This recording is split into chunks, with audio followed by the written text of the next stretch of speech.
A medida que la Segunda Guerra Mundial avanzaba hacia su quinto año, la maquinaria bélica alemana, cuya supremacía militar había parecido tan segura para Adolf Hitler, se tambaleaba de verdad.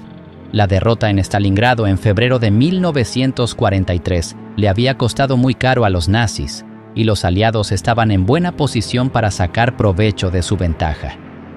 Sin embargo, los líderes aliados eran muy conscientes de los peligros que aún debían superar, y procedieron con la máxima cautela, comenzando a dar pasos tentativos pero muy positivos hacia la victoria.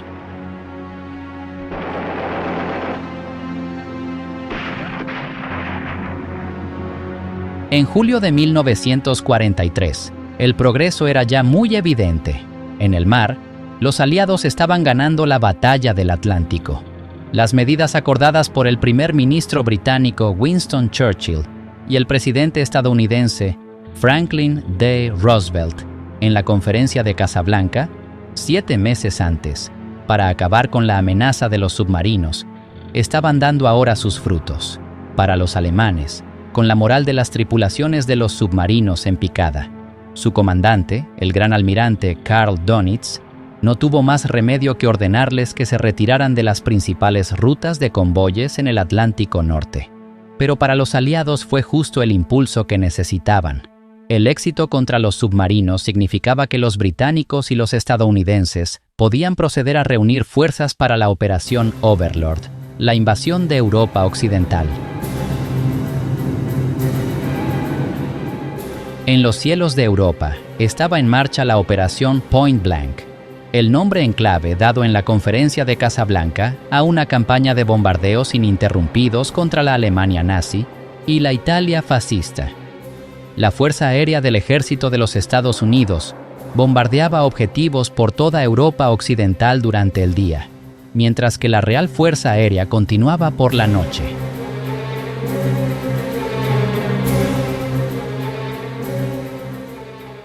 Mientras tanto, la campaña en el norte de África había terminado con una victoria total de los aliados. A mediados de mayo de 1943, casi 250.000 de soldados alemanes e italianos en Túnez habían caído en cautiverio de los aliados.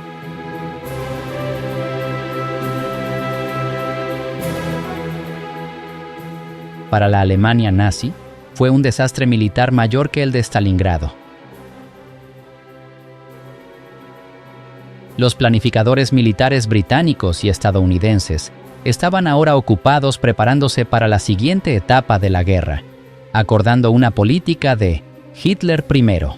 En mayo de 1943, Churchill, Roosevelt y su personal militar se reunieron en Washington, D.C., en una conferencia cuyo nombre en clave era Trident. Con todo el norte de África a punto de caer en sus manos, los aliados acordaron que una invasión de Sicilia, cuyo nombre en clave era Operación Husky, era el siguiente paso lógico. Pero sobre a dónde ir después de eso, no había consenso. Los estadounidenses querían invadir el norte de Francia para asegurar un rápido fin de la guerra. Los británicos también querían una invasión a través del Canal de la Mancha, pero solo después de que las poderosas fuerzas de la Alemania nazi hubieran sido desgastadas en otros lugares. Temían un baño de sangre similar a la matanza en las trincheras de la Primera Guerra Mundial. Los británicos argumentaban que derrocar el régimen fascista de Benito Mussolini, sacar a Italia de la guerra y obligar al enemigo a luchar por el sur de Francia, los Balcanes o Grecia, sería la mejor manera de garantizar el éxito de Overlord. Los estadounidenses se mostraron en total desacuerdo, argumentando que tal estrategia supondría una desviación de recursos y esfuerzos. Presionaban por una invasión temprana a través del Canal de la Mancha, ya que eso aliviaría la presión sobre el Ejército Rojo en el frente oriental. Porque, mientras tanto, en el fondo de sus mentes, acechaba el temor de que, si no lo hacían, los rusos pudieran llegar a un acuerdo con Adolf Hitler, como había ocurrido en agosto de 1939. La Alemania nazi aún poseía vastas extensiones de territorio soviético, y a medida que la nieve se derretía con el regreso de la primavera, los generales de Hitler esperaban vengar el desastre de Stalingrado. Así pues, a medida que los preparativos para la Operación Husky iban tomando forma, con Hitler convencido de que sus enemigos planeaban un ataque contra Cerdeña. Gracias a los esfuerzos de la inteligencia aliada, la batalla para recuperar el control de la Europa continental comenzó en serio. En la conferencia Trident, celebrada en Washington, D.C. el mes anterior, los jefes de Estado Mayor combinados de Estados Unidos y Gran Bretaña habían fijado la fecha de la Operación Overlord para el 1 de mayo de 1944. Sin embargo, los británicos estaban ansiosos por afianzarse en Europa mucho antes. Sicilia era solo el primer paso. Toda Italia era el verdadero premio, o al menos eso argumentaban Churchill y sus asesores militares. Pero el general George C. Marshall, jefe del Estado Mayor del Ejército de los Estados Unidos y verdadera fuerza impulsora del esfuerzo bélico estadounidense, se encontraba bajo una gran presión por parte del general Douglas MacArthur, comandante de las fuerzas aliadas en el Pacífico Sudoccidental, para que le proporcionara más recursos para la guerra contra el Imperio japonés. Marshall solo estaba dispuesto a comprometer las fuerzas estadounidenses en una invasión de Cerdeña, y ordenó al general Dwight D. Eisenhower que solo llevara a cabo aquellas operaciones de explotación del ataque a Sicilia que pudieran servir para eliminar a Italia de la guerra. Una vez terminada la conferencia Trident, Churchill y su asesor militar de mayor rango, el general Sir Alan Brooke, jefe del Estado Mayor Imperial, volaron al norte de África para intentar persuadir a Eisenhower de que Marshall estaba siendo miope y para pedirle su apoyo a su petición de una invasión de Italia. Bajo la presión de Marshall, Eisenhower se vio obligado a actuar con cautela. Dijo a los líderes británicos que, si la Operación Husky tenía éxito, prestaría su apoyo para avanzar hacia Italia, pero no antes. Mientras los aliados se mostraban indecisos, para las potencias del eje de Hitler, se estaba gestando una grave crisis política y estratégica. En el interior de Italia existía ahora un temor real de que los aliados derrocaran al dictador fascista Benito Mussolini, y Adolf Hitler observaba los acontecimientos en el Mediterráneo con creciente ansiedad. Como resultado de la enorme carga que suponían para las fuerzas alemanas los combates en Rusia y de la pérdida de 8 divisiones del eje en Túnez a principios de año, las arcas en el Mediterráneo, por así decirlo, estaban prácticamente vacías. La gran pregunta estratégica a la que se enfrentaba ahora el Führer era ¿dónde atacarían los aliados a continuación? Su comandante en el Teatro de Operaciones del Mediterráneo, el mariscal de campo Kesselring, y los jefes del ejército italiano creían que una invasión de Sicilia era inminente. Pero Hitler no estaba tan seguro. Cegado por la total falta de inteligencia confiable, creía que los aliados desembarcarían en Cerdeña. Desde allí, lógicamente, tomarían Córcega, que sería un trampolín hacia el sur de Francia o Italia. Como alternativa, los aliados podrían invadir Grecia.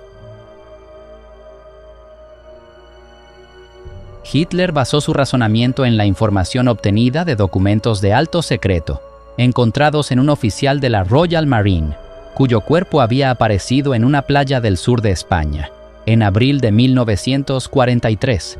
Las autoridades españolas que encontraron el cuerpo creían que el oficial de la Royal Marine se había ahogado en un accidente aéreo en el Mediterráneo. Las copias de los documentos originales, entregadas a la inteligencia alemana por un oficial naval español pro-nazi, parecían indicar que Cerdeña y Grecia eran los siguientes objetivos en la lista de los aliados. Por lo tanto, Hitler ordenó el envío de una división Panzer a Grecia, otra división de infantería motorizada a Cerdeña y 2 divisiones de paracaidistas de élite al sur de Francia para estar preparados ante cualquier invasión.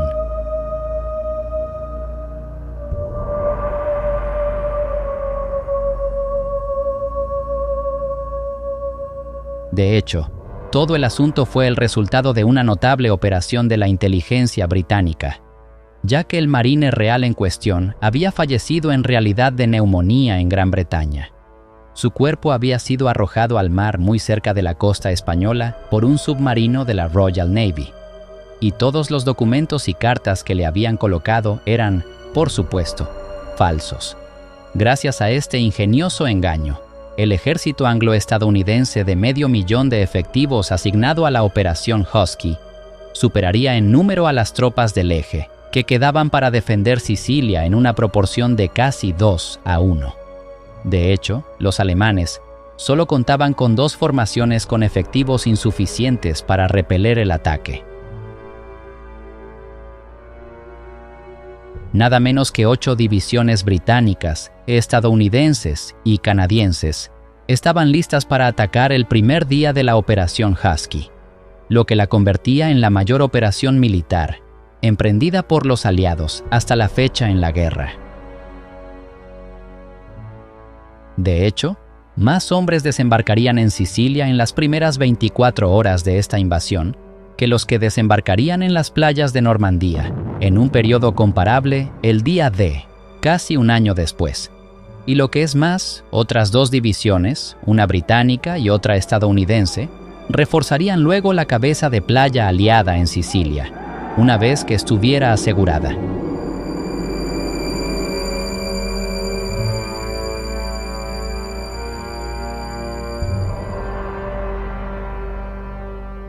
Al salir el sol, el 5 de julio de 1943, 5 flotas de invasión bajo el mando general del almirante Sir Andrew Cunningham se dirigieron a toda máquina hacia Sicilia desde extremos opuestos del Mediterráneo.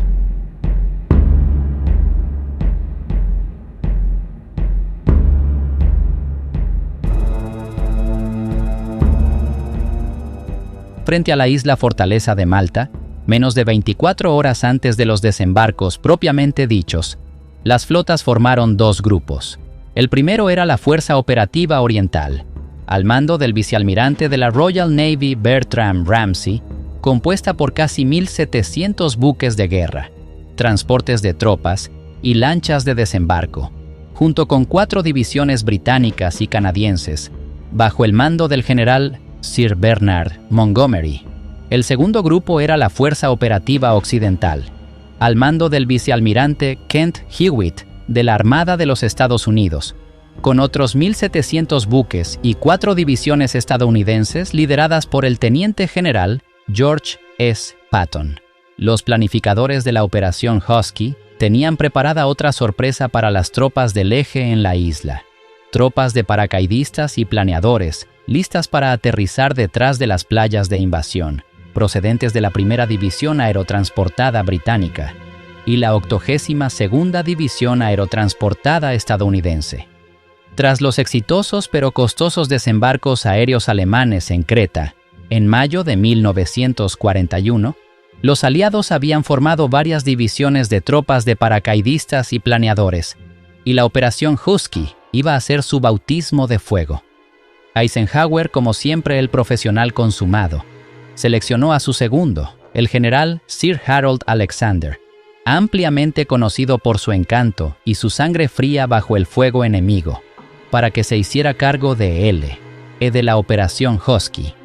Y si alguna vez se necesitaron el encanto y la sangre fría, era ahora, porque bajo el mando de Alexander, como sus principales comandantes de campo de batalla, se encontraban el general Sir Bernard Montgomery, famoso por su victoria en El Alamein, y el general George S. Patton Jr., conocido por su estilo de liderazgo temerario y agresivo. Husky fue la primera operación en la que estos 2 comandantes de campo de batalla, ambiciosos y notoriamente egocéntricos, se encontraron sirviendo uno al lado del otro, y desde el principio, si alguna vez 2 personalidades estuvieron destinadas a chocar, esas fueron las de Montgomery y Patton.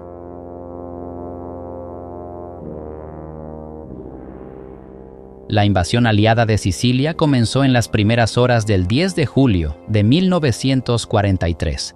El séptimo ejército de Patton desembarcara en un frente de 40 millas en la costa sur de la isla, mientras que el octavo ejército de Montgomery desembarcara en un frente de 40 millas de ancho, a ambos lados del extremo sureste de Sicilia.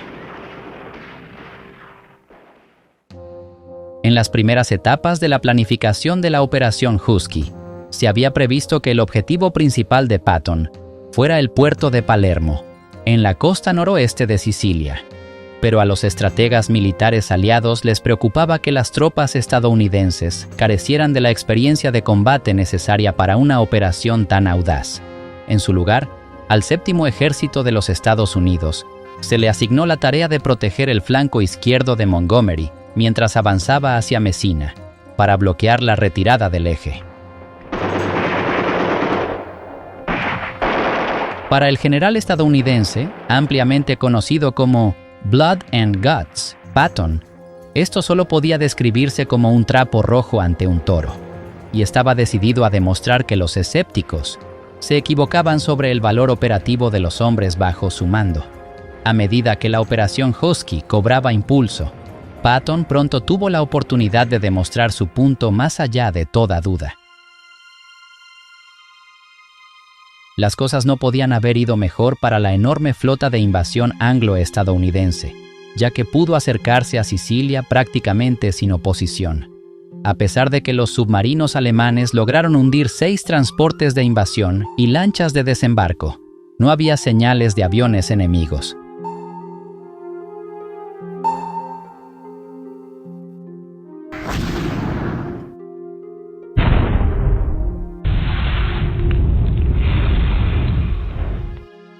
En los días previos a la Operación Husky, los bombarderos aliados habían destruido todos los aeródromos de Sicilia, lo que obligó a la Luftwaffe alemana y a la Regia Aeronáutica italiana a retirar sus aviones restantes a la Italia continental. Frente a los 4.000 aviones aliados, solo pudieron reunir 1.500 máquinas.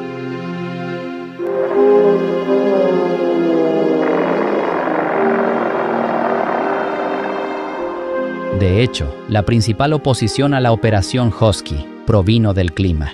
El día antes de la invasión, durante la tarde del 9, el viento desató una tremenda tormenta, lo que provocó que muchos de los hombres de la flota de invasión sufrieran un terrible mareo.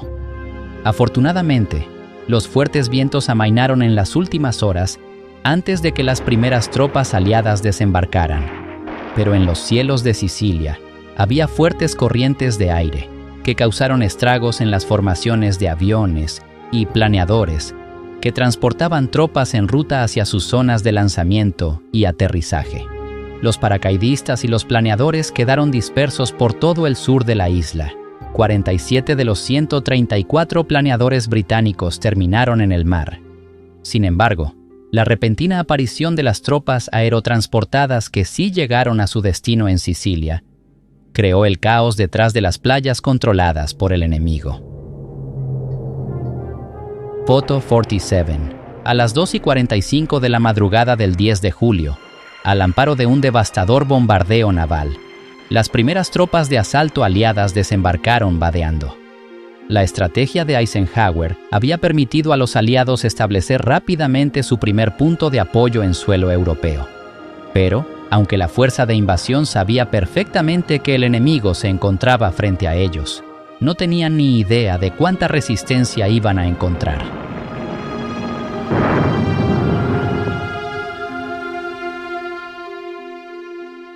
Curiosamente, en el sector británico, casi todas las tropas italianas defensoras con las que se topó el octavo ejército de Monti se rindieron sin apenas intentar oponer resistencia.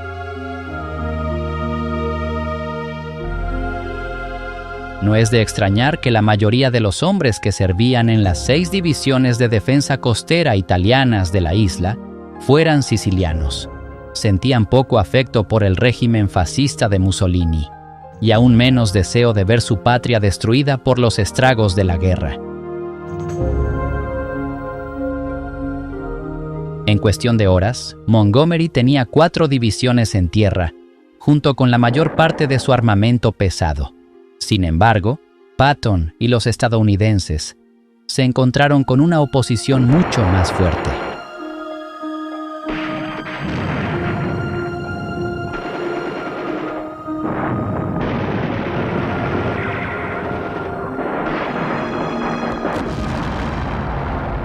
El primer día de la invasión aparecieron tanques italianos y luego alemanes, pero los italianos fueron rápidamente rechazados. Más tarde ese mismo día, sin embargo, un grupo de combate de la división Hermann Göring logró arrollar a un batallón de infantería estadounidense. Al día siguiente, 11 de julio, el general Alfredo Guzzoni, comandante en jefe italiano de todas las tropas del Eje en Sicilia, ordenó a la división Hermann Göring, reforzada por la división italiana Livorno, que hiciera retroceder al enemigo hacia el mar. Es más, aviones alemanes e italianos, con base en el territorio continental italiano, se unieron al ataque y las tropas estadounidenses de la pronto se vieron sitiadas. Los hombres de Patton lucharon desesperadamente para mantener a raya al enemigo, mientras los Panzers avanzaban hasta situarse a menos de 2.000 yardas de las playas de invasión.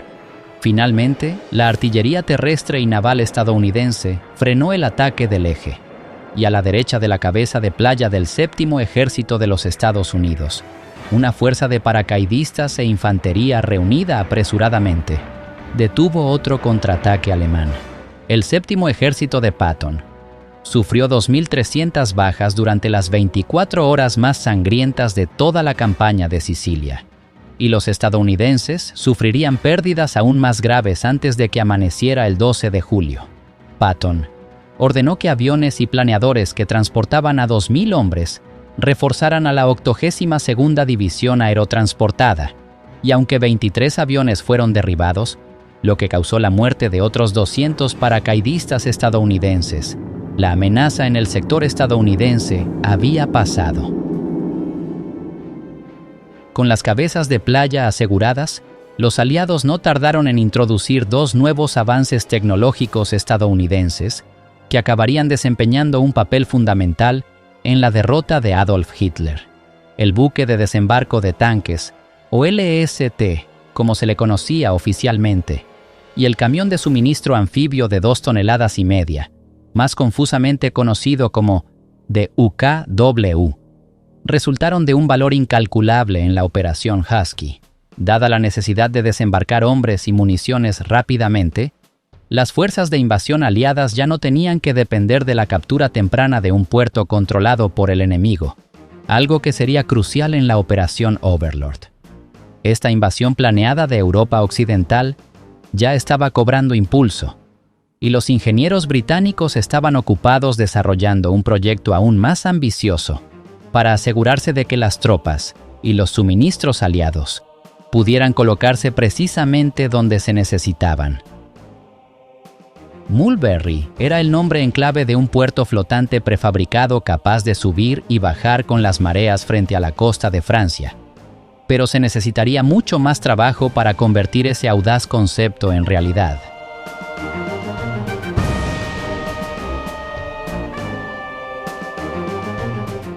Aún así, tras haber logrado desembarcar con seguridad a cientos de miles de tropas aliadas en Sicilia, las grietas en el alto mando aliado comenzaban a hacerse evidentes.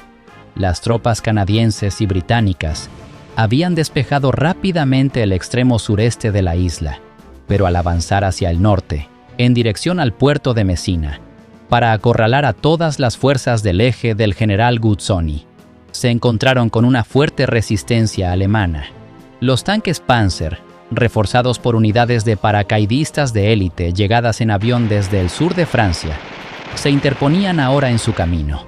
El paisaje también contribuyó a complicar las cosas, ya que detrás de los Panzers se alzaba el volcán semiactivo, el monte Etna, que se elevaba a 3.000 metros sobre la llanura de Catania. Para flanquear las posiciones alemanas en las estribaciones del Etna, Montgomery consiguió que Alexander modificara la frontera entre su 8º ejército y el 7º ejército de Patton el 13 de julio. El cambio de límite permitió a los británicos avanzar por la autopista 124, la carretera principal hacia el centro de Sicilia, antes de girar hacia el noreste en Enna en dirección a Messina. Patton estaba furioso. Al igual que muchos generales estadounidenses, detestaba a Montgomery.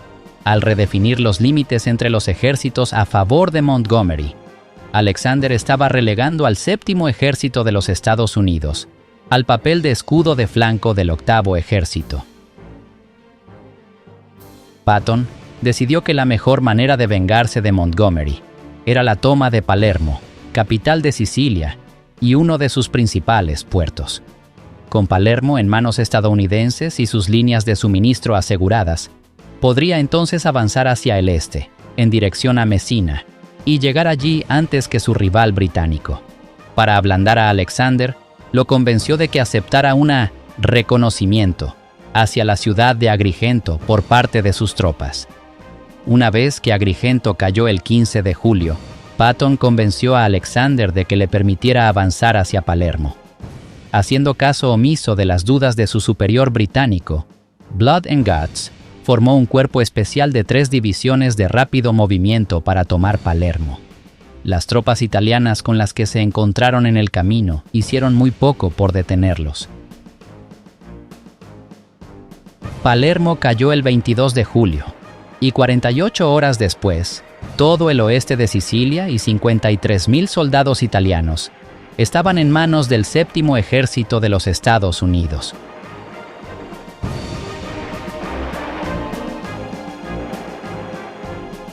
En Italia, la noticia de la toma de Palermo por las tropas de Patton fue seguida, días después, por el colapso del régimen fascista.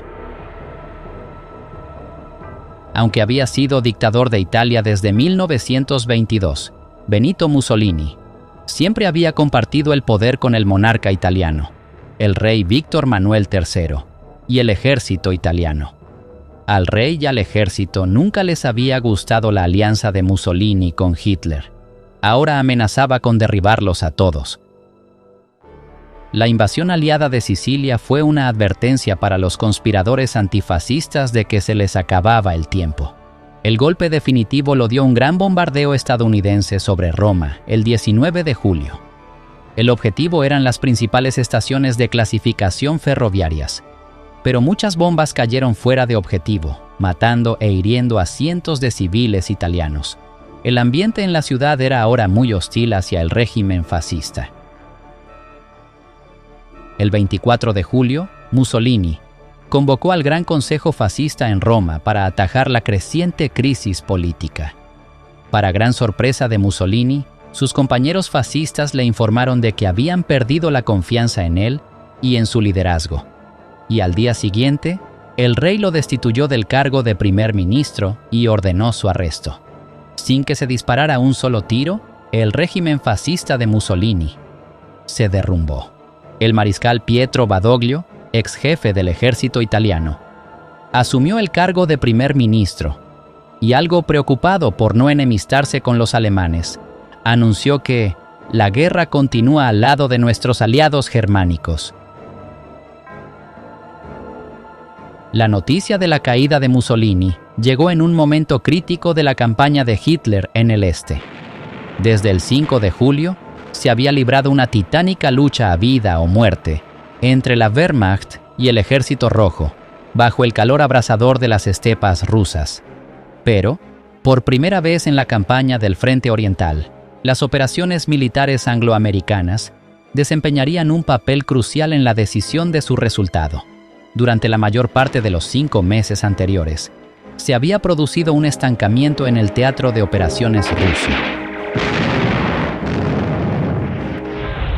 Un intento del Ejército Rojo de aprovechar su impresionante victoria en Stalingrado había sido frustrado de manera por un brillante contraataque de las fuerzas alemanas reunidas a toda prisa por el mariscal de campo Erich von Manstein, uno de los mejores comandantes de campo de Hitler.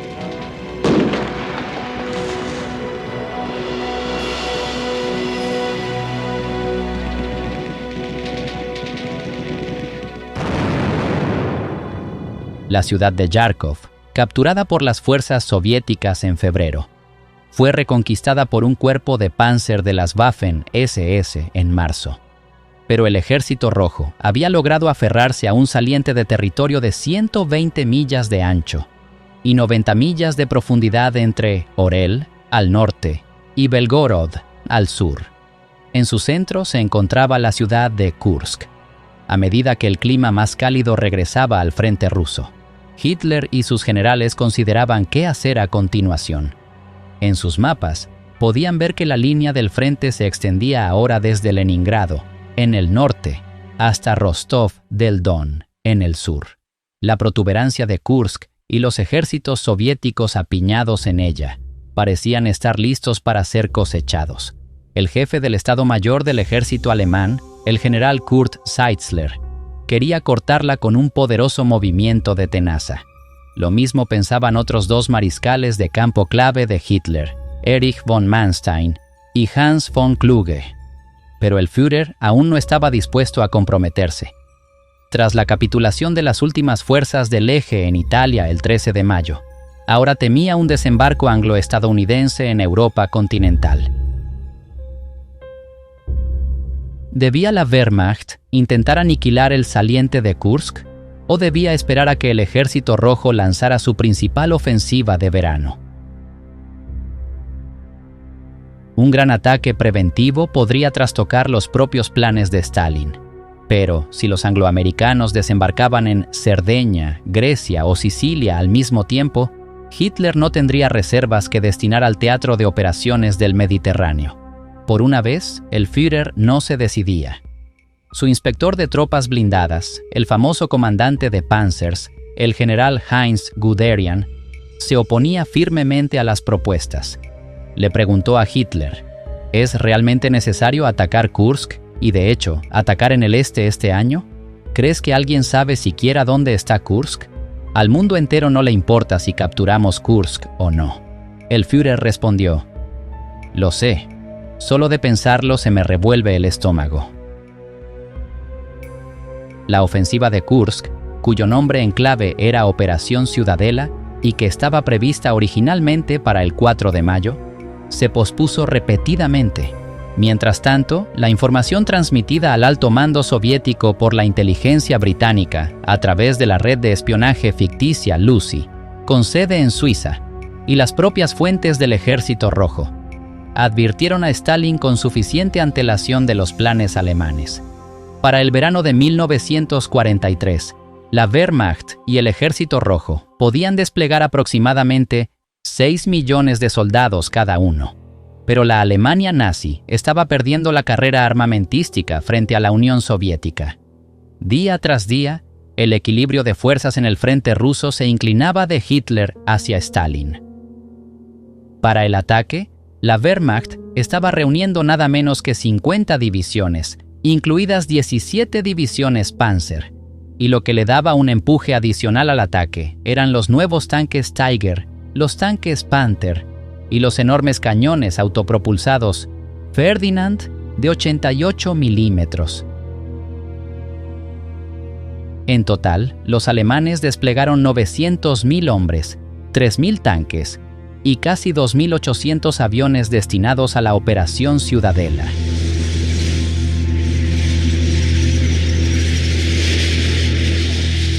Pero el retraso en el inicio de la ofensiva le dio tiempo al Ejército Rojo para construir un elaborado sistema de campos de minas, zanjas antitanque y posiciones de cañones antitanque para proteger todo el saliente de Kursk hasta una profundidad de 150 kilómetros.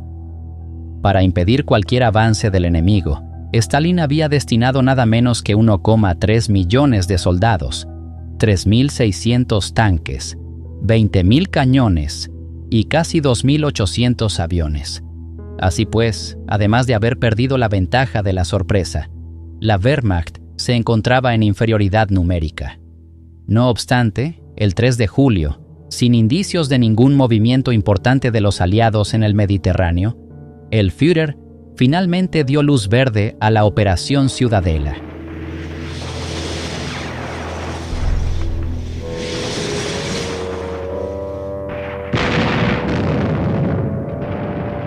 «24 horas más tarde, las tropas alemanas lanzaron ataques de sondeo contra el perímetro defensivo exterior del Ejército Rojo. Al día siguiente, comenzó la ofensiva principal.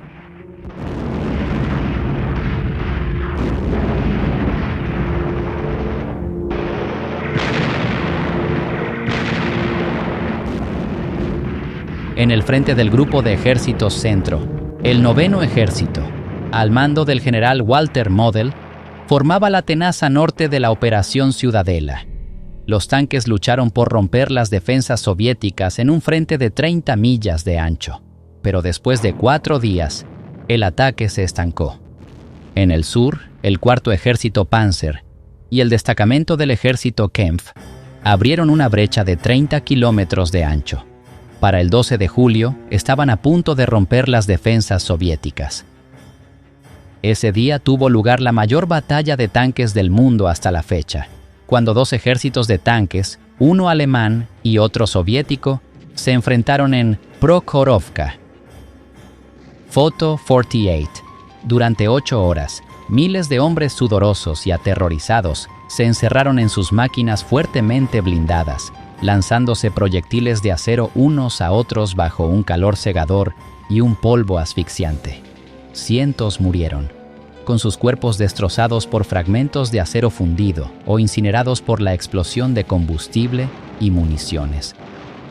Pero incluso mientras se libraba la gigantesca batalla de tanques, el Ejército Rojo lanzó una ofensiva contra el Grupo de Ejércitos Centro. El 9º Ejército de Model se vio obligado a pasar a la defensiva. Al día siguiente, 13 de julio, Hitler revisó el avance de la Operación Ciudadela. Se había ganado algo de terreno, pero las bajas alemanas habían sido cuantiosas: 50.000 muertos y heridos. La invasión angloamericana de Sicilia 3 días antes tenía al Führer muy preocupado. Ansioso por reunir las reservas que necesitaba para mantener a Italia en la guerra, ordenó detener la ofensiva de Kursk. La decisión marcó el principio del fin para los alemanes en Rusia. A partir de ese momento, la iniciativa pasó a manos del Ejército Rojo. En menos de 15 días, la Wehrmacht se vio obligada a abandonar los campos de batalla de Kursk. El 5 de agosto de 1943, Moscú celebró la liberación de Orel y Belgorod con un gran espectáculo de fuegos artificiales. Poco menos de 3 semanas después, el 24 de agosto, las tropas soviéticas recuperaron Kharkov por segunda y última vez. La Wehrmacht seguiría luchando en el este, pero toda esperanza de victoria se había desvanecido. Mientras tanto, Hitler estaba ocupado tratando de apuntalar a su aliado italiano, el duce Benito Mussolini. El 19 de julio, Hitler voló a Italia para reunirse con Mussolini. En una villa fuertemente custodiada en Feltre, el Führer habló sin parar durante 2 horas para infundir a su amigo, el duce, nuevo valor y determinación. El día 24, el cuartel general de Hitler recibió la noticia de la renuncia del duce, al mismo tiempo que llegaban informes desde Hamburgo de un gran ataque aéreo sobre la ciudad. El ataque fue el primero de 3 asaltos contra Hamburgo, en los que el comando de bombarderos de la RAF confundió las defensas de radar alemanas con cientos de miles de tiras de aluminio, con el nombre en clave Window. Con los cazas nocturnos de la Luftwaffe y los cañones antiaéreos cegados, los británicos lanzaron bombas incendiarias sobre el casco antiguo de la ciudad, prendiéndole fuego y creando una tormenta de fuego que arrasó con todo y a todos a su paso. Se estima que 30.000 hombres, mujeres y niños perdieron la vida y 500.000 de personas quedaron sin hogar. En los últimos días de julio de 1943, los rumores sobre la destrucción y el número de víctimas en Hamburgo propagaron una ola de miedo por otras ciudades alemanas, hasta entonces a salvo de los bombardeos aliados. Y dentro del partido nazi, la gente se preguntó por primera vez si el descontento popular por el rumbo de la guerra provocaría el colapso del régimen de Hitler, como el de Mussolini. En el bando aliado, el general Patton estaba decidido a llegar primero a Messina. Le dijo a uno de sus comandantes: «Esta es una carrera de caballos en la que está en juego el prestigio del ejército de los Estados Unidos. Debemos tomar Messina antes que los británicos». El 7º ejército estadounidense y el 8º ejército británico se vieron acorralados en las estribaciones del monte Etna incluso cuando lograron expulsar a las tropas alemanas e italianas de sus posiciones en la cima de la colina. Las tropas aliadas se vieron frenadas por los campos de minas enemigos y la demolición de puentes. Cuando las primeras tropas estadounidenses entraron en Messina en la madrugada del 17, la encontraron desierta. Poco después de que Patton aceptara su rendición, una pequeña columna motorizada británica entró en el puerto. Blood and Guts había ganado la carrera, pero fue una victoria vacía. En solo 6 días y 7 noches, 40.000 alemanes y más de 60.000 italianos habían sido evacuados a través del estrecho de Messina junto con la mayor parte de sus vehículos, armas pesadas y pertrechos. Con Sicilia ahora en sus manos, los británicos y los estadounidenses podían dirigir con seguridad los convoyes marítimos a través del Mediterráneo, en lugar de tener que enviarlos dando toda la vuelta a África hasta el Canal de Suez. A última hora del 17 de agosto, el día en que terminó la Operación Husky, 571 bombarderos Halifax y Lancaster despegaron de bases en Lincolnshire y East Anglia para atacar el centro experimental alemán de armas de alto secreto en Peenemünde, en el Báltico. En los meses anteriores, las misiones de reconocimiento fotográfico de la RAF sobre Peenemünde habían descubierto la existencia del cohete de largo alcance A-4 y de la bomba voladora FG-76, que Adolf Hitler esperaba utilizar contra Londres antes de finales de 1943. Durante el ataque de la RAF, se lanzaron 1.600 toneladas de bombas y 231 toneladas de bombas incendiarias, lo que destruyó gran parte de las instalaciones y causó la muerte de más de 730 personas, incluidos 2 científicos alemanes clave. Los británicos esperaban que este ataque aéreo asestara un golpe fatal al programa de armas secretas de los nazis, pero a medida que el año llegaba a su fin, quedó claro que los alemanes continuaban con los ensayos de cohetes y bombas volantes en centros de pruebas fuera del alcance de los bombarderos aliados. Además, el 17 de agosto, Churchill y Roosevelt, junto con sus asesores militares y diplomáticos, se reunieron por segunda vez en 3 meses, esta vez en suelo canadiense, en Quebec. La conferencia recibió el nombre en clave de Quadrant. En la agenda figuraban la Operación Overlord, el Teatro de Operaciones del Mediterráneo, el Lejano Oriente y Tube Alloys, el nombre en clave del proyecto conjunto anglo-estadounidense para fabricar una bomba atómica. Durante meses, el líder británico había estado abogando por desembarcos en la Italia continental, porque desde allí los aliados podrían atacar los Balcanes o abrir la ruta marítima hacia la Unión Soviética a través del Egeo, si se lograba persuadir a Turquía de que abandonara su neutralidad. Roosevelt cedió a Churchill.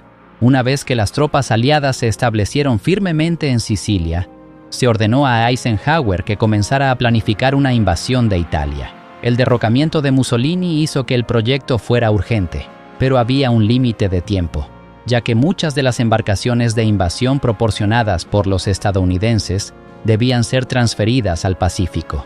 Sin embargo, ¿dónde debían desembarcar los aliados? Churchill estaba totalmente a favor de desembarcar lo más al norte posible de la península italiana, comenzando por Roma. ¿Por qué deberíamos arrastrarnos por la pierna como un escarabajo de la cosecha, desde el tobillo hacia arriba? Mejor atacamos por la rodilla, gruñó. Los planificadores de Eisenhower, reacios a desembarcar en cualquier lugar más allá del alcance de los cazas aliados, se conformaron con lo que consideraban un compromiso seguro: la Operación Avalanche, un desembarco de 190.000 soldados británicos y estadounidenses en el Golfo de Salerno, en la costa oeste de Italia. Una vez a salvo en tierra, las tropas aliadas avanzarían hacia Nápoles para asegurar sus líneas de suministro, y luego se dirigirían hacia el Adriático para atrapar a las fuerzas alemanas que aún se encontraban en el sur de Italia. Hitler, informado por sus agencias de inteligencia de que los italianos querían desertar, ordenó la concentración de poderosas reservas en las afueras de Roma y en otros lugares clave de toda Italia. En caso de que Badoglio cambiara de bando, el alto mando alemán elaboró un plan, con el nombre en clave de Eje, para capturar al rey de Italia y al gobierno italiano, desarmar a todas las tropas italianas y ocupar instalaciones clave. Pero Hitler aún dudaba, y mientras tanto, no se había olvidado de su amigo Mussolini, quien había sido encarcelado por el gobierno de Badoglio desde el 25 de julio. A los paracaidistas de las SS bajo el mando del mayor Otto Skorzeny se les encomendó la tarea de encontrar al Duce y traerlo de vuelta a Alemania. En el cuarto aniversario de la declaración de guerra del primer ministro Neville Chamberlain a la Alemania nazi, las tropas británicas y canadienses pertenecientes al octavo ejército de Montgomery cruzaron el estrecho de Messina en una operación con el nombre en clave de Baytown. Al amparo de un intenso bombardeo de artillería, desembarcaron en Reggio di Calabria y no encontraron absolutamente ninguna resistencia. Al caer la noche, habían hecho prisioneros a 3 rezagados alemanes y a 3.000 italianos amigos. Por primera vez desde abril de 1941, las tropas británicas volvían con fuerza al continente europeo. Pero Montgomery siempre había dudado del valor de Baytown. En su opinión, un desembarco del octavo ejército en la punta de Italia no ayudaría al desembarco principal de los aliados en Salerno, cuando éste se produjera, pero hizo lo que se le ordenó. Sin embargo, sus tropas, retrasadas únicamente por pequeñas retaguardias alemanas, no parecían tener prisa por avanzar hacia el norte. Durante 2 días, a partir del 5 de septiembre, las tropas estadounidenses y británicas de las 3 divisiones y las 2 brigadas de comandos que participaban en la fase de asalto de la operación Avalanche embarcaron desde puertos del norte de África y Sicilia. Pertenecían al quinto ejército de los Estados Unidos bajo el mando del general Mark Clark. Su ejército debía desembarcar en un frente de 35 millas en el Golfo de Salerno, entre Amalfi, en la península de Sorrento, a la izquierda, y Agropoli, a la derecha, con la ciudad de Salerno aproximadamente en el centro. Clark esperaba sorprender al enemigo, por lo que prescindió del habitual bombardeo aéreo y naval preliminar. Esta fue una decisión imprudente. Clark era un oficial valiente y carismático, pero hasta ese momento de la guerra no había comandado tropas en combate. Mientras la flota de invasión se dirigía hacia Salerno, la radio aliada transmitió la noticia de la firma del armisticio con Badoglio. El anuncio tomó por sorpresa a la mayoría de los italianos, pero impulsó a los alemanes a actuar. Las tropas bajo el mando del mariscal de campo Kesselring, comandante de Hitler en el teatro mediterráneo, pusieron en marcha rápidamente la Operación Eje. La mayoría de las fuerzas que Badoglio esperaba atraer al bando aliado fueron desarmadas o abrumadas. Afortunadamente para la 82ª División Aerotransportada de Estados Unidos, su lanzamiento aéreo planeado sobre Roma se había cancelado en el último momento. Sin embargo, la principal flota de combate italiana logró zarpar desde su base en La Spezia, mientras navegaba frente a las costas de Cerdeña para encontrarse con la Royal Navy. El acorazado Roma fue destrozado por un nuevo arma antinave alemana, la bomba planeadora H S-293. Pero el resto de la flota italiana llegó sana y salva a Malta.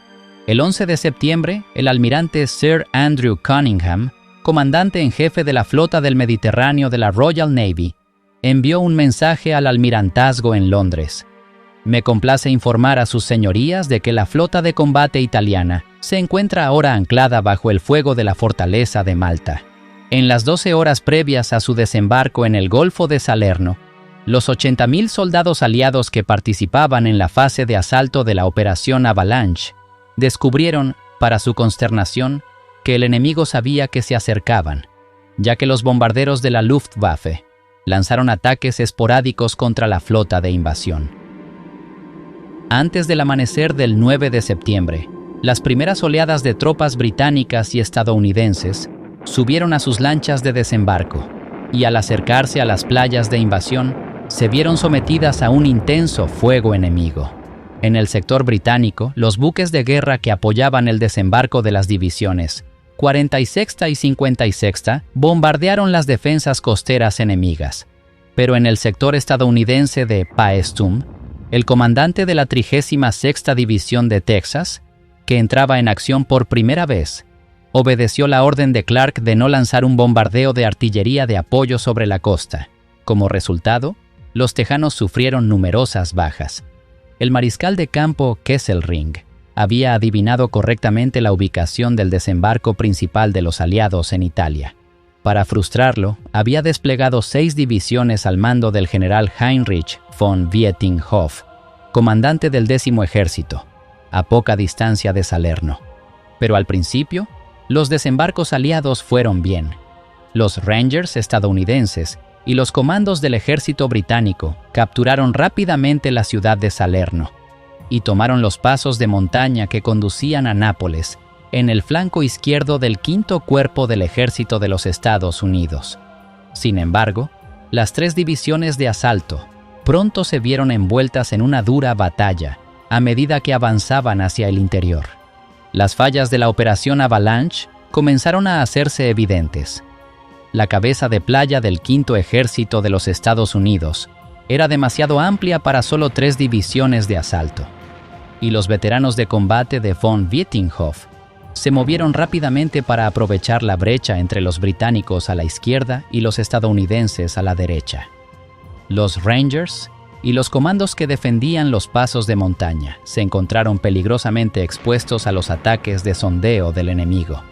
El 12 de septiembre, los combates en Salerno entraron en su fase más crítica.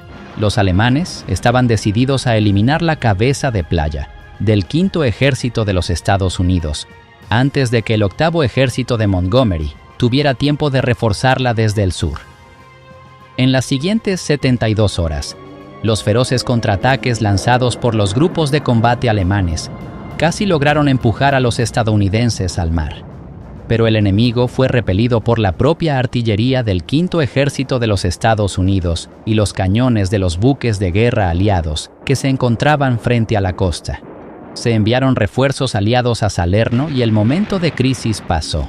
El 16 de septiembre, el 8º Ejército de Montgomery finalmente se unió al 5º Ejército de Mark Clark y, ese mismo día, von Vietinghoff ordenó al 10º Ejército alemán que se retirara hacia el norte.